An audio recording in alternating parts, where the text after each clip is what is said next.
Hello, I'm Dr. Guy Yatros from Dental Sleep Solutions and DS3, and welcome to this edition of Dental Sleep Medicine Insider Magazine. Today I'm going to talk about how you can rapidly calibrate, or what we used to call titrate, your dental devices. I know of at least 3 ways we can do this. We're going to concentrate in today's short video on the last one that I call FastTrack. There are other ways to do it, such as doing it in a sleep lab or utilizing a system called the Matrix or the Matrix Plus.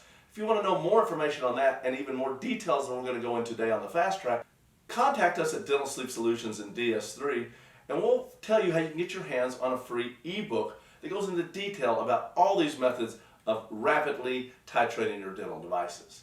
Today, as I said, I'd like to talk about what we call our FastTrack titration technique. Now, we still go back to the basics that we've been using for years.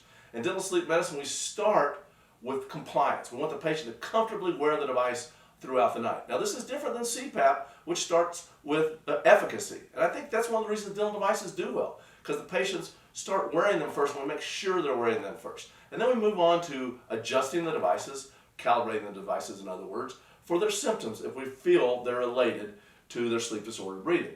And then we have to validate those positions with a titration test. And here's what's going to be a lot different than what we've done in years past. Back to the basics, we're going to do a range of motion and figure out the most retruded, the most protruded that the jaw can go. If you want more information on that, we have lots of other videos about how you obtain the range of motion using George gauge, pro gauges, and so forth. In this scenario, we're going to say the patient has a typical range of motion of about 12 millimeters. And once we obtain the range of motion, what's a little different than what we did before is where we take the protrusive bite. I like to think of the range of motion and divide it into thirds. And roughly the first third's about where we're going to take the protrusive bite. A little more conservative than we did years ago, because as you're going to see, we're going to test the patient in multiple forward positions. So getting too far forward is really not a good idea. So we'll typically take the bite in the first third, maybe 30–40% of the maximum protrusion. There are times where we'll get more aggressive, but in general, if you'll do that, you can't go wrong, because the patient's not going to have discomfort, and we're going to test them at forward positions. And then, just as in the past, we'll adjust the device based on their symptoms if need be, and maybe we'll move it a little bit more forward. But as we get to the point where now we really want to know how well it's working, once the patient's comfortably wearing the device through each night, and we feel that it's at least helping their symptoms, now we're ready for a sleep test. Again, going back to the comfortably wearing it, you want to make sure that they're wearing the device each night and comfortable. Let's don't rush into the sleep test. This is a rapid testing. Once we understand that they're comfortable and we feel like it's working, now let's go ahead and do the test. And what's different is the technology. The technology has changed so much in the last even few years as compared to even 10–15 years ago. When I first started, we used this Remers recorder. It was a great recorder in its day, but it only did one night. Today, we have technology where we can test our patients fairly inexpensively multiple nights in a row. There's at least 3 ways I've got listed here on the screen that you can do that. There's pulse oximeters. We've been using those for quite some time. Most of them will do multiple nights. The one we prefer is the patient safety. It'll do about 6 or more nights, and you can hand this to the patient and test them, as we're going to describe in a little bit. You can use some of the sleep recorders. We love the Z machine. It does 3 nights for very little cost to us, so we can get 3 positions on our FastTrack titrations. But what we've been using lately in our office is each patient that comes in, we give them what's called a night owl PAT sleep test. Now, what's great about this is it's disposable and fairly inexpensive.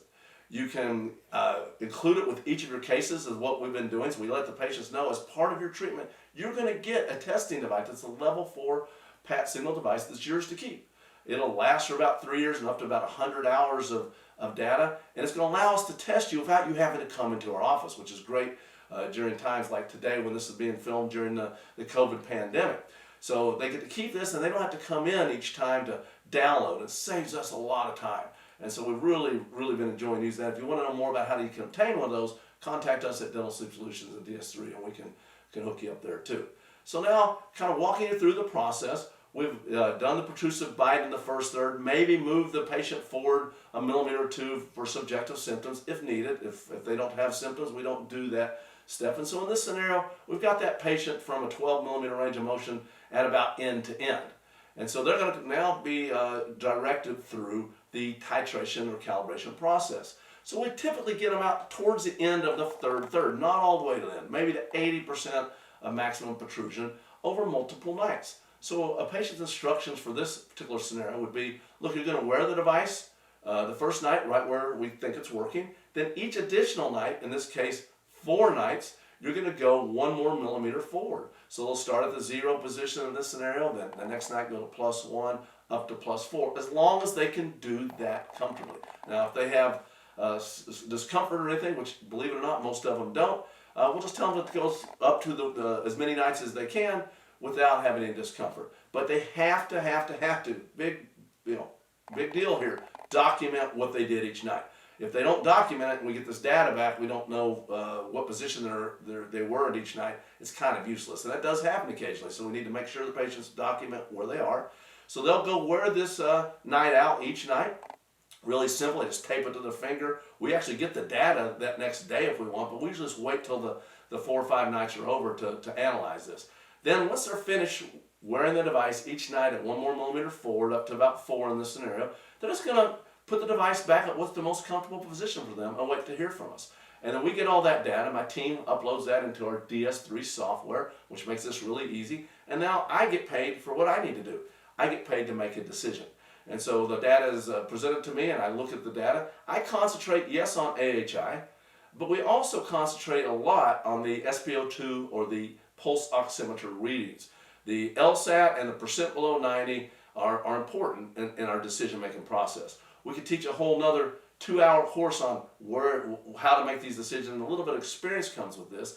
But we can tell you with this FastTrack titration, most of the people, when they get out to that first, the third rather, they're in a position that we're pretty happy with. If for some reason this test is not where we want them to be, we do have techniques to get them out to that last few millimeters of titration if possible. And if you want to know more about that, go ahead and get our ebook and we'll go into details on that. So in this scenario, you can look at the data here, you can look at the AHI, and you can look at the SpO2 readings before and after.